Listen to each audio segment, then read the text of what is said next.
Hello, कैसे हैं आप लोग। 67वीं बीपीएससी के प्रीलिम्स के बाद 67वीं बीपीएससी के मेंस का डेट जो कि फाइनल हो चुका है, दिसंबर 30 तारीख को होगा।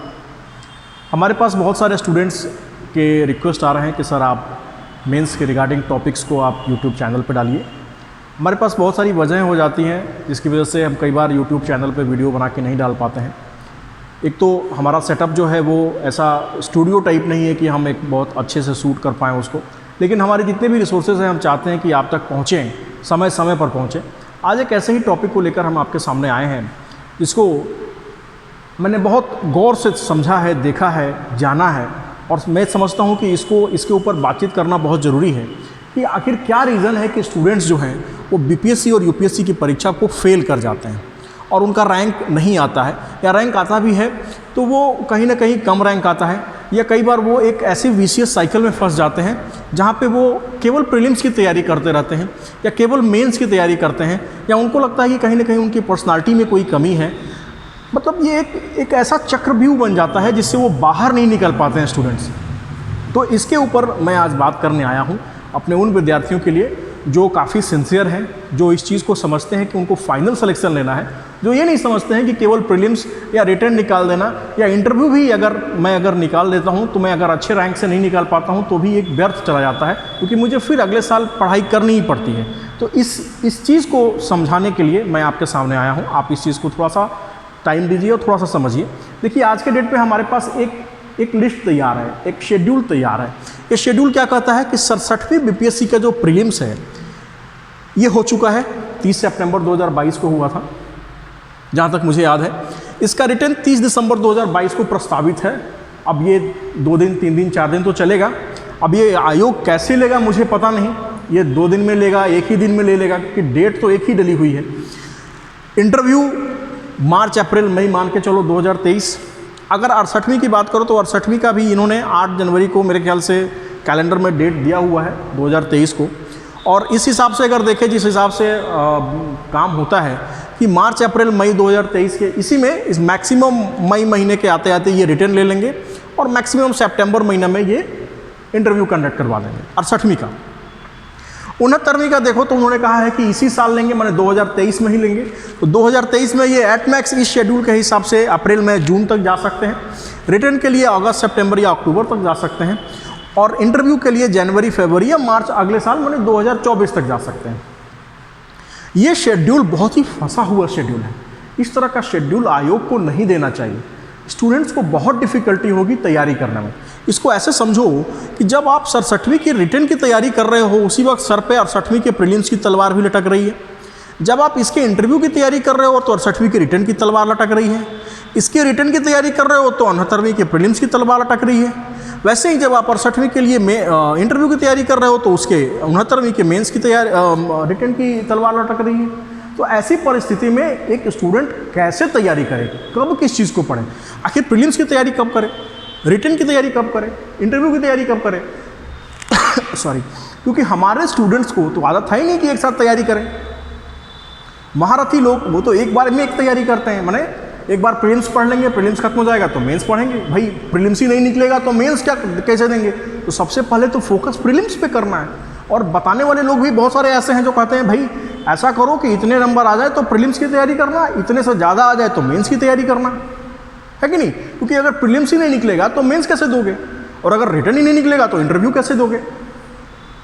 यही मानसिकता जो है आपको इस कुचक्र में फंसा के रखती है, और आप कहीं भी जाके आपका या तो रैंक नहीं आता, रैंक अगर आता भी तो बहुत कम आता है, नहीं तो आपसे रिटर्न नहीं निकलता, नहीं तो आपसे आप इंटरव्यू नहीं निकाल पाते, क्योंकि इंटरव्यू तो अल्टीमेट सिलेक्शन तो रिटर्न प्लस मेंस का रिटर्न का अल्टीमेट सिलेक्शन किस पे होता है, रिटर्न प्लस इंटरव्यू के मार्क्स को जोड़ के होता है कि नहीं। ऐसा तो है नहीं कि केवल रिटर्न के बेसिस पे हो जाए, ऐसा भी नहीं केवल इंटरव्यू के बेसिस पे हो जाए। तो हमको तो हॉलिस्टिक पढ़ाई पढ़नी पड़ेगी ना, और अभी तक जिनने हॉलिस्टिक पढ़ाई नहीं पढ़ी होगी उसके लिए तो ये बहुत डिफिकल्ट होने वाला है। तो ये शेड्यूल है एटलीस्ट 69वीं बीपीएससी तक का जो शेड्यूल जा रहा है ये बहुत डिफिकल्ट होने वाला है। तो इससे बाहर कैसे निकले, और इसके पीछे रीज़न क्या रहा। रीज़न बहुत सारा रहा, क्योंकि इन्होंने 67वीं बीपीएससी को ज़्यादा लटका दिया। दूसरा ये है कि इनका कोई बीपीएससी वालों का यूपीएससी वालों के साथ कोई तालमेल ही नहीं बैठता। कम से कम इन आयोग को इस बीपीएससी को यूपीएससी वाले से कम तालमेल बिठाना चाहिए कि कब उनके एग्ज़ाम्स हो रहे हैं, क्योंकि आप केवल बीपीएससी की तैयारी तो लोग करते नहीं है। बहुत सारे स्टूडेंट्स हैं जो 32 साल से कम उम्र के हैं जनरल कैटेगरी में, 37 साल के 35 साल से कम उम्र के हैं ओबीसी कैटेगरी में, एससी एसटी कैटेगरी में 40 अगर हैंडीकैप है तो 40-42 साल तक भी लोग यूपीएससी की तैयारी करते हैं। तो आयोग को ये समझना चाहिए कि आपको बैलेंस अन्य आयोगों से ना करके कम से कम यूपीएससी के साथ आपको बैलेंस करना चाहिए। खैर ये तो आयोग के ऊपर है, हम कुछ कर नहीं सकते। हम क्या कर सकते हैं, हम इस चीज़ को समझते हैं कि हमारा रीजन ऑफ फेलियर क्या रहा है मेरे अनुभव के आधार पे और अन्य लोगों के अनुभव के आधार पे भी, और उससे हम बाहर कैसे निकलें। देखिए, सबसे पहला जो प्रश्न आता है कि राइट टाइम कौन सा है जब हम प्रिपरेशन स्टार्ट करें अपना, यानी प्रीलिम्स की तैयारी हम कब स्टार्ट करें, रिटन की तैयारी हम कब स्टार्ट करें और इंटरव्यू की तैयारी हम कब स्टार्ट करें। अब मेरे जब तक जितना भी आपने सुना है, जहाँ से भी सुना है, तो आप उसको अपने पास रखिए, उस पर मंथन कीजिए कि क्या वो सही है। मैं जो कहने जा रहा हूँ इस पर भी आप गौर कीजिए कि क्या ये मैं सही कह रहा हूँ या गलत कह रहा हूँ, लेकिन ये मेरे अनुभव से है। प्रीलिम्स की तैयारी हमेशा प्रीलिम्स के एग्ज़ाम से करीब 1 से 1.5 महीना पहले स्टार्ट होती है, माने करीब 2 महीना 1.5 मंथ टू 2 मंथ, इतना टाइम चाहिए आपको प्रीलिम्स की तैयारी के लिए। अगर आप इससे ज़्यादा समय ले रहे हैं प्रीलिम्स की तैयारी के लिए, अगर आप 1.5 महीना और 1.5 महीना या एट मैक्स 2 महीने से ज़्यादा का टाइम ले रहे हैं प्रीलिम्स की तैयारी के लिए, इसका मतलब कि आपकी इफ़िशियंसी नहीं है और आप नए हैं फील्ड में। या तो जैसे 67वीं का प्रीलिम्स था 30 सितंबर को और आपने अचानक मूड बनाया अगस्त महीना में या जुलाई महीना में कि भाई मुझे बीपीएससी की तैयारी करनी है, तब तो ठीक है। लेकिन जो भी आयोग की तैयारी करने आता है वो ऐसा सोच के तो आता नहीं है कि मुझे केवल 1 ही साल देना है। आपको कम से कम एक माइंडसेट बनाना पड़ेगा कि ये एग्ज़ाम लंबे टाइम तक चलते हैं, 1 साल 2 साल में इनका रिजल्ट आता है, तो मुझे कम से कम 2 साल तो इसमें देना पड़ेगा। 2 साल मिनिमम देंगे तो एक एग्ज़ाम निकलेगा। तो प्रीलिम्स की तैयारी आप जब भी करेंगे, प्रीलिम्स के एग्ज़ाम के 1.5 से 2 महीने पहले आप करेंगे। ऐसा नहीं है कि आप साल भर प्रीलिम्स की तैयारी करते जा रहे हैं। अगर आप ऐसा करेंगे तो आपको कुछ भी अचीव नहीं होगा, क्योंकि वो फैक्ट्स बार बार बदलेंगे, करंट अफेयर्स बार बार बदलेगा। करंट अफेयर्स की बदलने की वजह से आप देखेंगे कि आपको साइंस एंड टेक के क्षेत्र में भी बहुत सारे नए डेवलपमेंट आ जाएंगे, तो वहाँ पे भी बदल जाएगा। इंटरनेशनल रिलेशंस में भी बदलाव आ जाएगा, है कि नहीं। पॉलिटी में भी बहुत सारे नए एक्ट्स आ जाते हैं, बहुत सारी चीज़ें आ जाती हैं, सुप्रीम कोर्ट के जजमेंट आ जाते हैं, वहाँ भी चेंजेस हो जाते हैं। तो एक इतिहास और भूगोल को छोड़ के मुझे ऐसा लगता है कि अमूमन हर सब्जेक्ट में कुछ न कुछ चेंजेस आ जाते हैं। तो इसके लिए आप जब फाइनल सेटल हो जाए कि अब इसके बाद एग्ज़ाम का पैटर्न और टाइप ऑफ क्वेश्चंस नहीं बदलने वाले हैं, वहाँ से आप तैयारी करीब 2 महीने पहले से आप तैयारी करना शुरू कर दें। अच्छा, रिटन की तैयारी कब करते हैं? ये ठीक बात करते हैं प्रीलिम्स की, जस्ट आफ्टर प्रीलिम्स, ठीक है। या तो आप अगर आप नए हैं, आप नए तरीके से शुरुआत कर रहे हैं, फ्रेशर्स हैं एकदम, बिल्कुल आप पहली बार देने जा रहे हैं, तो अभी जो राइट टाइम, अगर आप 68वीं के लिए तैयारी कर रहे हैं और आप एकदम फ्रेशर्स हैं, तो अभी जो राइट टाइम है तैयारी करने का, वो आपका तैयारी करने का टाइम है प्रीलिम्स का। आप प्रीलिम्स की तैयारी कीजिए, करीब 2 महीने का समय बचा हुआ है।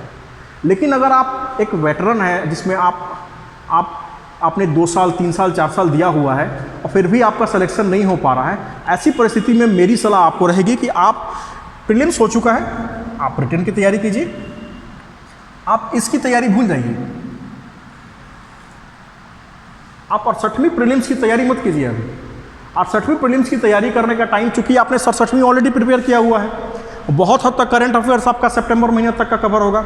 मेंस की आप तैयारी करेंगे तो वहाँ भी आपको जीएस पेपर 1 के सेक्शन 2 में जब करंट अफेयर्स आता है, या आपको सेक्शन 3 जीएस पेपर 2 में भी आपको करंट अफेयर्स आता है, तो वहाँ करंट अफेयर्स बेसिस पे तो रहता ही है, इकोनॉमी भी रहता है, पॉलिटी भी रहता है, साइंस एंड टेक भी रहता है। करंट अफेयर्स का एक अलग सेक्शन ही है इंटरनेशनल रिलेशंस में जिसमें आपको आता है। तो एक जीएस पेपर 1 के सेक्शन 1 जिसमें हिस्ट्री आर्ट एंड कल्चर को पूछता है, उसको छोड़ के आपको सब चीज़ करंट अफेयर्स से रिलेटेड है। इसके लिए आप प्रीलिम्स की तैयारी आज के डेट में, अगर आप मुझसे पूछेंगे अगर आप 67वीं बीपीएससी में फेल हो गए हो, अगर नहीं आपको लग रहा है कि 90 नंबर भी नहीं आ रहे हैं मुझे, तो मैं क्या करूं, तो भाई आप प्रीलिम्स की तैयारी मत करो, आप मेंस की तैयारी करो। अगर आप 67वीं में आपको लग रहा है कि मैं 80 नंबर 85 नंबर आ रहे हैं, मैं नहीं आ पाऊंगा, 90 आ रहे हैं, हो सकता है मैं नहीं रहूं लिस्ट में, तब भी मेरी सलाह आपको रहेगी कि आप हमेशा मेंस की तैयारी करें, क्योंकि मेंस की तैयारी, रिटन की तैयारी हमेशा प्रीलिम्स एग्जाम के ठीक बाद होती है और उसी की तैयारी होती है। आप ज़िंदगी में कितने भी प्रीलिम्स पास कर लें, कुछ नहीं होने वाला है जब तक आपका रिटन और इंटरव्यू नहीं निकलेगा। तो इंटरव्यू में वेटेज जो होता है 120 मार्क्स बहुत कम होते हैं, हालांकि बहुत असरदार मार्क्स होते हैं जो रैंक तय करते हैं, लेकिन अगर आप कंपेयर करोगे तो 900 नंबर के मुकाबले वो नंबर बहुत कम होते हैं। तो जो एग्ज़ाम कहीं 150 का हो रहा है प्रीलिम्स, कहीं 900 का रिटर्न और 120 का इंटरव्यू अगर हो रहा है, तो उसमें जो मेजर पार्ट है 900 नंबर का, क्यों ना मैं उस पर फोकस करूं बहुत ज़्यादा। अगर वो मेरा दुरुस्त है, वो मेरा सही है, तो वहाँ से मैं एग्ज़ाम को ईजिली निकाल सकता हूँ। अच्छा, इंटरव्यू की तैयारी कब करें? ये कंटिन्यू प्रोसेस है, ये कंटिन्यू प्रोसेस है, ठीक है, ये कंटिन्यू प्रोसेस है। इंटरव्यू की कोई तैयारी नहीं होती है। इंटरव्यू एक पर्सनालिटी डेवलपमेंट टेस्ट है, और मेरी पर्सनालिटी, मान लो कि मैं मोटा दिखता हूँ, बहुत मोटा हो गया हूँ, तो मुझे तो साल भर मेहनत करना पड़ेगा अपने आप को ठीक ठाक दिखने के लिए। फिजिकल टेस्ट जब होगा उसको क्वालिफाई करने के लिए मुझे साल भर मेहनत करना पड़ेगा। कि 1 महीने में मान लो मैं अभी 200 किलो का हूँ, और मैं 1 महीने में क्या 100 किलो का हो सकता हूँ, 90 किलो का, 85 किलो का हो सकता हूँ? पॉसिबल है? नहीं पॉसिबल है। तो अगर मेरी लैंग्वेज, मेरे मुंह से गाली निकल जाती है बार बार, बहुत सारे लोगों के साथ ये समस्या है।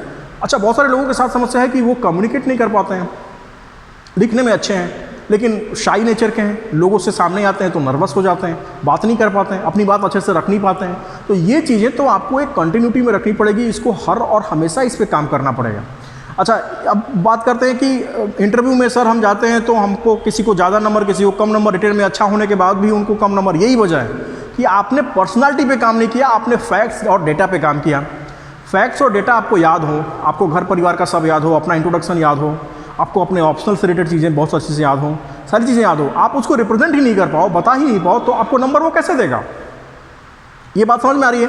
तो इसलिए आपको इंटरव्यू की तैयारी सालों भर की प्रोसेस है। चीज़ों को, स्टैटिक पोर्शंस जो आपके ऑप्शनल से रिलेटेड है, आपके गांव घर, आपके ज़िले से रिलेटेड है, आपके राज्य से